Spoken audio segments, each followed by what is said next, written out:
আসসালামু আলাইকুম বন্ধুরা, বিদেশি উচ্চশিক্ষা এবং স্কলারশিপের একটি গুরুত্বপূর্ণ আপডেট ভিডিওতে আপনাদের সবাইকে স্বাগত জানাচ্ছি। বন্ধুরা, বাংলাদেশ থেকে প্রতি বছর উল্লেখযোগ্য সংখ্যক, বলতে পারেন হাজার হাজার শিক্ষার্থী বিদেশি উচ্চশিক্ষার জন্য পাড়ি জমায় এবং এই শিক্ষার্থীদের মধ্যে অনেক শিক্ষার্থী এমন রয়েছেন যারা তাদের স্পাউস বা তাদের বেবি যদি থেকে থাকে তাদেরকে নিয়ে সে সকল দেশে পাড়ি জমাতে চান।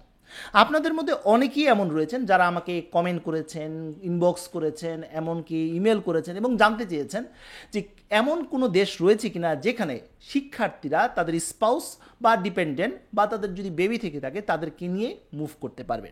কারণ দিন দিন এই প্রবণতাটা কিন্তু অনেক বেড়ে গেছে, কারণ অনেক শিক্ষার্থী চান তাদের স্পাউস বা বেবিকে নিয়ে বিদেশে সেটেল হওয়া বা সেখানে পড়াশোনা করার অনেকেই প্ল্যান করে থাকেন। আজকের ভিডিওতে আমরা ইউরোপের প্রায় 10টিরও অধিক দেশ নিয়ে আলোচনা করব, যে দেশগুলো শিক্ষার্থীকে তাদের ডিপেন্ডেন্ট বা বেবি বা স্পাউস বা বেবিকে সেখানে অ্যালাউ করছে বা নিয়ে যাওয়ার অনুমতি দেয়।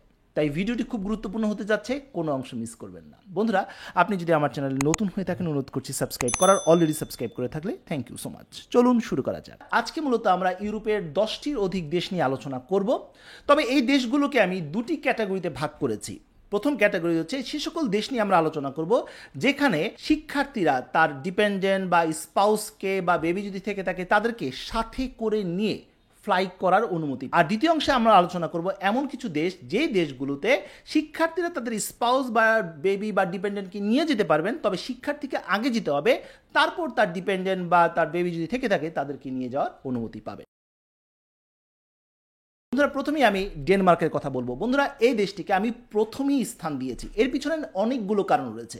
প্রথম কারণ হচ্ছে এই দেশটিতে একজন শিক্ষার্থী যখন সিঙ্গেল আবেদন করতে যায়, অর্থাৎ একজন শিক্ষার্থী হিসাবে আবেদন করতে যায়, তার কিন্তু ব্যাংক ব্যালেন্সের প্রয়োজন হয় না, অর্থাৎ শুধুমাত্র টিউশন ফি দিয়ে কিন্তু একজন শিক্ষার্থী ডেনমার্কে পড়াশোনা করতে যেতে পারে। এটা কিন্তু একটি বড় সুযোগ বলা যেতে পারে, কারণ অনেক শিক্ষার্থী এই যে ব্যাংক স্টেটমেন্ট বলুন বা ব্যাংক সলভেন্সি বলুন বা ব্যাংকের যে যে অ্যামাউন্টটা, এটা নিয়ে অনেক চিন্তিত থাকেন, অনেকে লোন করেন, ধার কর্য করেন। অনেকের জন্য এই ব্যাংক ব্যালেন্সটা চ্যালেঞ্জের জায়গা। তারা কিন্তু এই ডেনমার্কটা চয়েস করতে পারেন এবং এখানে কিন্তু এই ব্যাপারে আপনি রিলিফ পাচ্ছেন। তবে হ্যাঁ, আপনার স্পাউস বা ডিপেন্ডেন্ট যদি বা আপনার যদি বেবি থেকে থাকে তাদের জন্য কিন্তু একটি অ্যামাউন্ট প্রয়োজন হবে এবং সেটা দেখিয়ে কিন্তু আপনাকে বিদেশে তাদেরকে নিয়ে যেতে হবে বা ডেনমার্কে নিয়ে যেতে হবে। এবং এখানে আপনার ডিপেন্ডেন্ট কিন্তু ফুল টাইম কাজের অনুমতি পাবে এবং আপনার বেবি কিন্তু সেখানে এডুকেশন ফ্যাসিলিটিসও পাবে। এছাড়াও আরও অনেক ধরনের সুযোগ সুবিধা রয়েছে। বন্ধুরা, ডেনমার্কের আরেকটি গুরুত্বপূর্ণ ফিচার বলতে পারেন বা বৈশিষ্ট্য বলতে পারেন, ডেনমার্কের অ্যাম্বাসি কিন্তু বাংলাদেশে অবস্থিত। তাই আপনাকে ভিসার জন্য কিন্তু ভারতে বা অন্য কোনো দেশে যেতে হবে না।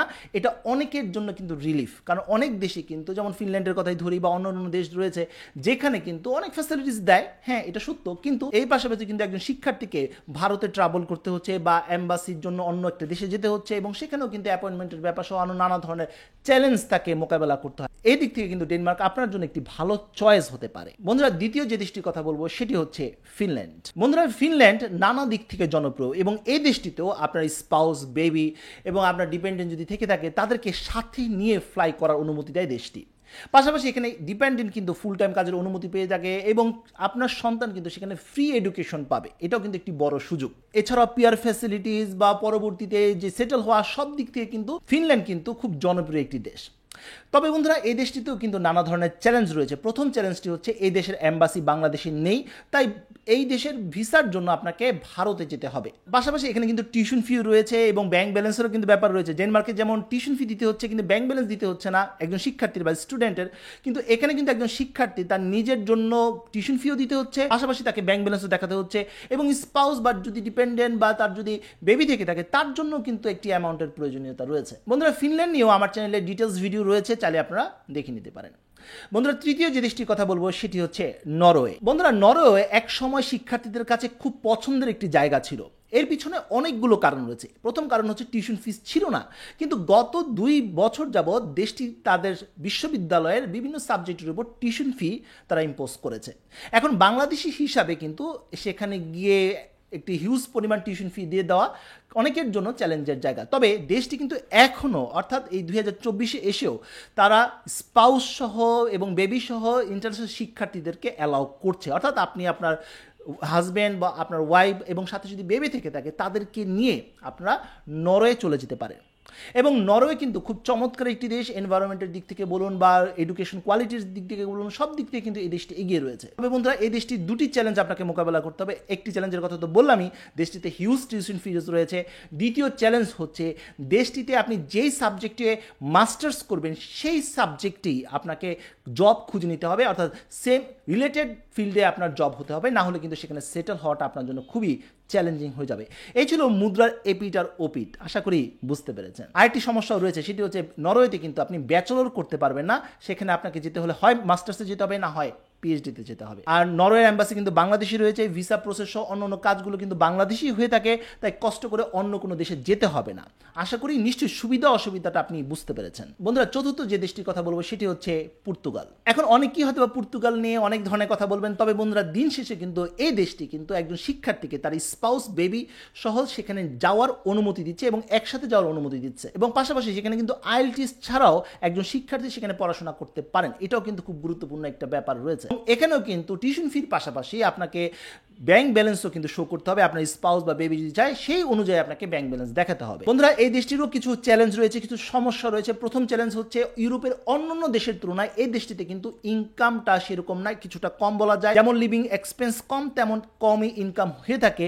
পাশাপাশি রিসেন্টলি কিন্তু এই দেশটি কিন্তু নানা ধরনের রেগুলেশন আনছে, এটাও কিন্তু একটি গুরুত্বপূর্ণ বিষয়। পাশাপাশি এই দেশটিতে কিন্তু ভিসা রেশিওটা অন্য ইউরোপের দেশ তুলনায় কিছুটা চ্যালেঞ্জিংয়ে বলা যায়। বন্ধুরা, পঞ্চম যে দেশটির কথা বলবো, এবং এটাও খুব চমৎকার একটি দেশ, সেটি হচ্ছে অস্ট্রিয়া। বন্ধুরা, এই দেশটিও শিক্ষার্থীদের কাছে নানাভাবে জনপ্রিয়। দেশটিতে আপনি একজন শিক্ষার্থী হিসেবে আপনার ডিপেন্ডেন্ট এবং আপনার বেবি যদি থেকে থাকে তাদের সাথে নিয়ে কিন্তু ফ্লাই করার অনুমতি পাবেন। এটা কিন্তু অস্ট্রিয়া সরকার আপনাকে দিচ্ছে, এই সুবিধা কিন্তু পাচ্ছেন। পাশাপাশি এখানে কিন্তু একজন স্পাউস কিন্তু কাজের সুযোগ পেয়ে থাকেন, আপনার সন্তান কিন্তু সেখানে এডুকেশনের ফ্যাসিলিটিসও পাবে, আরও নানান ধরনের সুযোগ সুবিধা রয়েছে। পাশাপাশি এই দেশটির একটি বড় সুবিধা হচ্ছে বাংলাদেশি শিক্ষার্থী সেখানে কিন্তু অনেক ইউনিভার্সিটি, কিন্তু পাবলিক ইউনিভার্সিটিতে কিন্তু সেখানে বিনামূল্যে পড়াশোনার সুযোগ পায়, অর্থাৎ ফ্রি এডুকেশন পায়।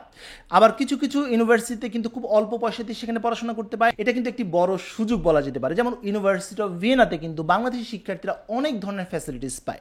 তবে বন্ধুরা, এই দেশটিতেও কিন্তু নানা ধরনের চ্যালেঞ্জ আপনাকে মোকাবেলা করতে হবে যদি এই দেশটি সিলেক্ট করেন। প্রথম চ্যালেঞ্জ হচ্ছে দেশটিতে আবেদন করার ক্ষেত্রে কিছুটা টাইম প্রয়োজন হয়, একটু লম্বা সময়ের প্রয়োজন হয়। পাশাপাশি এখানে কাগজপত্র লিগ্যালাইজেশনের জন্য একটি লম্বা সময় এবং অর্থেরও প্রয়োজন হয়। তবে যেহেতু এখানে পড়াশোনার একটি সুবিধা আপনি পাচ্ছেন, আপনার ওয়াইফ বা হাজব্যান্ডকে নিয়ে যেতে পারছেন, আপনার বেবি যদি থাকে তাকেও নিয়ে যেতে পারছেন, এটা কিন্তু একটি বড় সুযোগ। পাশাপাশি টিউশন ফিসটাও কিন্তু খুবই কম, এটা কিন্তু বড় ধরনের সুযোগ। এই সুবিধাগুলোর সাথে যদি আপনি লিগ্যালাইজেশন বা টাইমটাকে কনসিডার করতে পারেন, তাহলে অস্ট্রিয়া হতে পারে একটি চমৎকার ডেস্টিনেশন। আর পাশাপাশি এই দেশটির এম্বাসি কিন্তু বাংলাদেশে নেই, তাই ভিসার জন্য আপনাকে কিন্তু ভারতে নয়াদিল্লিতে যেতে হবে। বন্ধুরা, অস্ট্রিয়া নিয়ে কিন্তু আমার চ্যানেলে বেশ কয়েকটি ভিডিও রয়েছে, চাইলে আপনারা দেখে নিতে পারেন। বন্ধুরা, সর্বশেষ দুটি দেশের কথা বলবো যে দেশে একজন শিক্ষার্থী তার স্পাউস বা ডিপেন্ডেন্টকে সাথে করে নিয়ে যেতে পারে এবং ফ্লাই করতে পারে। এর মধ্যে একটি হচ্ছে, হয়তোবা এই দেশটির কথা আপনারা অনেকেই হয়তোবা প্রথমবার শুনবেন, সেটি হচ্ছে লিথুয়েনিয়া।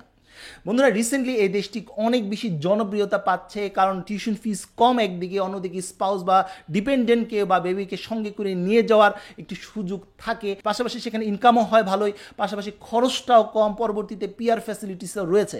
নানা দিক থেকে এই দেশটি কিন্তু শিক্ষার্থীদের কাছে জনপ্রিয়তা পাচ্ছে। শুধু তাই না, এই দেশটির যে ইউনিভার্সিটিগুলো রয়েছে, বিশেষ করে পাবলিক যে ইউনিভার্সিটিগুলো রয়েছে, সেগুলো ওয়েল র্যাঙ্কড ইউনিভার্সিটি রয়েছে। যেমন ভিলিনিয়াস ইউনিভার্সিটি রয়েছে, যেটা র্যাঙ্কিং 400-এর আশেপাশে কিন্তু এর র্যাঙ্কিং রয়েছে, যেটা একটি ভালো বিশ্ববিদ্যালয় বলা যেতে পারে। এবং বাংলাদেশি অনেক শিক্ষার্থী এই দেশটিতে পড়াশোনা করছেন এবং এই বিশ্ববিদ্যালয়ে পড়াশোনা করছে। সুবিধার পাশাপাশি আপনাকে চ্যালেঞ্জটাও মোকাবেলা করতে হবে যদি সিলেক্ট করেন। প্রথম চ্যালেঞ্জ হচ্ছে দেশটির এম্বাসি বাংলাদেশে নেই।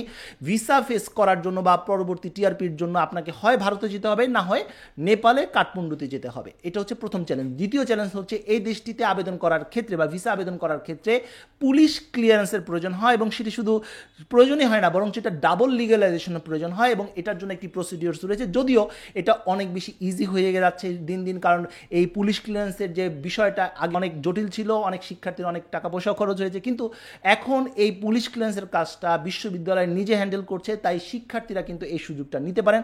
এখন কিন্তু অনেক হ্যাসেল ফ্রি হয়ে যাচ্ছে দিন দিন, তাই এই দেশটাও কিন্তু আপনারা চয়েস করতে পারেন, কারণ এখানে অন্য দেশের মতো হিউজ অ্যামাউন্টের ব্যাংক ব্যালেন্সও প্রয়োজন হয় না। ডিপেন্ডেন্টকে নিয়ে যাওয়ার জন্য ব্যাংক ব্যালেন্সের অনেক টাকা পয়সার প্রয়োজন হয় না, খুব রিজনেবলি আপনি সেখানে মুভ করতে পারছেন। আর এই দেশটি সেনজেনভুক্ত দেশ, তাই এখানে আর এই দেশটিতে আপনি যদি প্রবেশ করতে পারেন, ইউরোপের যে অন্যান্য সেনজেনভুক্ত যে দেশগুলো রয়েছে সেখানেও কিন্তু আপনি সহজে মুভ করতে পারছেন। এটাও কিন্তু একটি বড় সুযোগ বলা যেতে পারে। আর সর্বশেষ যে দেশটির কথা বলবো সেটি হচ্ছে সুইডেন। বন্ধুরা, যদিও সুইডেনে রিসেন্টলি অনেক বেশি কমপ্লেক্স সিচুয়েশন দেখা যাচ্ছে, কিন্তু এখনো পর্যন্ত দেশটি কিন্তু স্পাউসদের কিন্তু বিভিন্নভাবে সুযোগ সুবিধা দিচ্ছে। যাই হোক বন্ধুরা, এই ছিল কিছু দেশ যে দেশগুলো শিক্ষার্থীদেরকে শুধুমাত্র এডমিশন দেয় না, বরঞ্চ স্পাউস এবং ডিপেন্ডেন্ট বা বেবি যদি থেকে থাকে তাদেরকে নিয়ে যাওয়ার কিন্তু অনুমতি দেয়, একসাথে ফ্লাই করার কিন্তু অনুমতি দেয়। এটা কিন্তু একটি বড় সুযোগ। বন্ধুরা, ভিডিওর এই অংশে আমরা আলোচনা করব বা দ্বিতীয় অংশে আমরা আলোচনা করব এমন কিছু দেশ নিয়ে যে দেশগুলোতে একজন স্টুডেন্টকে তার স্পাউস বা বেবিকে নিয়ে যাওয়ার অনুমতি দেয়, কিন্তু সাথে করে ফ্লাই করার অনুমতি দেয় না। একজন শিক্ষার্থী আগে যেতে হবে, পরবর্তীতে তার স্পাউস বা ডিপেন্ডেন্ট বা বেবিকে নিয়ে যেতে পারবেন। প্রথমে যে দেশটির কথা বলবো এবং সব দিক থেকে চমৎকার একটি দেশ, সেটি হচ্ছে জার্মানি। এই দেশটিতে একজন শিক্ষার্থী কিন্তু নানা দিক থেকে সুযোগ সুবিধা পায়, ডিপেন্ডেন্টও কিন্তু কাজের অনুমতি পায়, সেটেলমেন্টও সুযোগ সুবিধা রয়েছে, ফ্রি এডুকেশনও কিন্তু এখনও রয়েছে। তাই সব দিক থেকে কিন্তু একটি উইন উইন পজিশন রয়েছে। পাশাপাশি দেশটির এম্বাসি বাংলাদেশে রয়েছে, তাই শিক্ষার্থীদের কিন্তু অন্য কোনো দেশে ট্রাভেল করতে হচ্ছে না, এই দেশেই কিন্তু সব কাজ সেরে নিতে পারছে।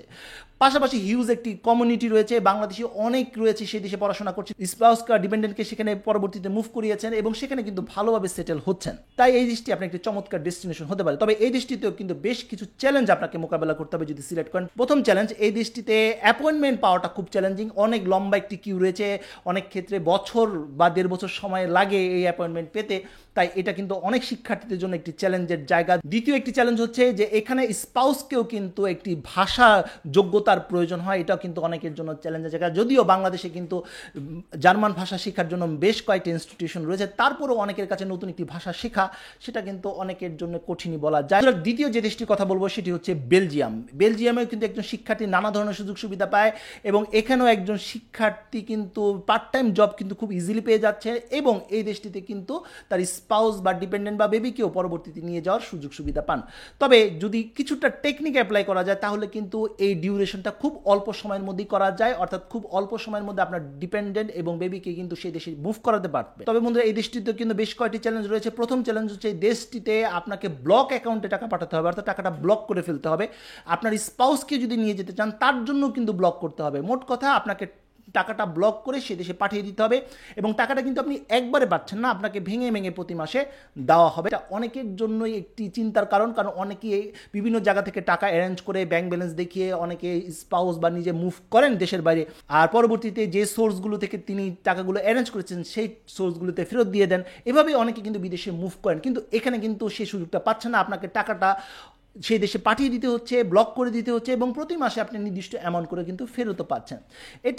এটার জন্যই অনেক শিক্ষার্থীরা কিন্তু বেলজিয়ামকে চয়েস করে না বা বেলজিয়াম থেকে দূরে সরে যায়। তবে সুবিধার দিক থেকে কোনো অংশেই বেলজিয়াম কম নয়, বরঞ্চ অন্য অন্য দেশের তুলনায় এই দেশটি কিন্তু অনেক ভালো সুযোগ সুবিধা দিচ্ছে শিক্ষার্থীদেরকে। বন্ধুরা, এরপরে যে দেশটির কথা বলবো এবং এটাও খুব জনপ্রিয় একটি দেশ, সেটি হচ্ছে নেদারল্যান্ড। বন্ধুরা, এই দেশটিতেও কিন্তু শিক্ষার্থীরা নানা ধরনের সুযোগ সুবিধা পায়, ইংলিশ দিয়ে আপনি এখানে চলাফেরা করতে পারবেন। ইউরোপের অন্যান্য দেশে যেমন একটি ল্যাঙ্গুয়েজ ব্যারিয়ার রয়েছে, সেই দেশের ভাষাটা খুব গুরুত্বপূর্ণ কাজ পাওয়ার জন্য বা চলাফেরার জন্য। নেদারল্যান্ডে কিন্তু তা না, নেদারল্যান্ডে কিন্তু ইংরেজি দিয়ে খুব সহজে আপনি কাজ পেয়ে যাবেন এবং চলাফেরা করতে পারবেন এবং পড়াশোনা তো বটেই করতে পারবেন। এবং এখানেও কিন্তু আপনার স্পাউস বা ডিপেন্ডেন্টকেও কিন্তু খুব অল্প সময়ের মধ্যে সেখানে নিয়ে যেতে পারবেন। পাশাপাশি এই দেশটির একটি বড় সুবিধা হচ্ছে যদি আপনি ইউনিভার্সিটি থেকে অফার লেটার পেয়ে যান তাহলে কিন্তু আপনার ভিসাও 100% হয়ে যায়। কিন্তু অন্যান্য দেশে কিন্তু তা না, অফার লেটার পাওয়ার পর আপনাকে এম্বাসি ফেস করতে হবে, সেখানে একটি ইন্টারভিউর ব্যাপার থাকে, কাগজপত্র অনেক কিছু ব্যাপার তো রয়েছে। অর্থাৎ অফার লেটার পাওয়ার পরও কিন্তু আপনি নিশ্চিতভাবে বলতে পারছেন না যে সেই দেশটিতে আপনার ভিসা হবে কি হবে না। কিন্তু নেদারল্যান্ডের ক্ষেত্রে কিন্তু ব্যাপারটা ভিন্ন।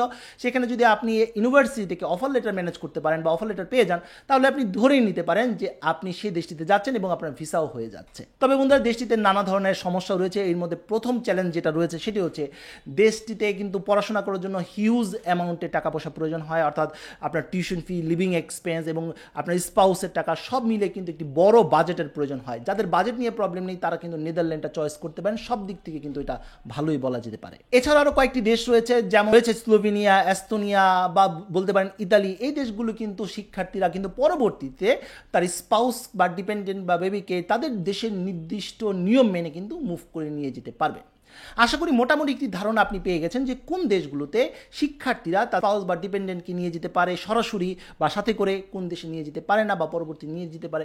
নিশ্চয়ই আপনাদের একটি ধারণা হয়ে গেল।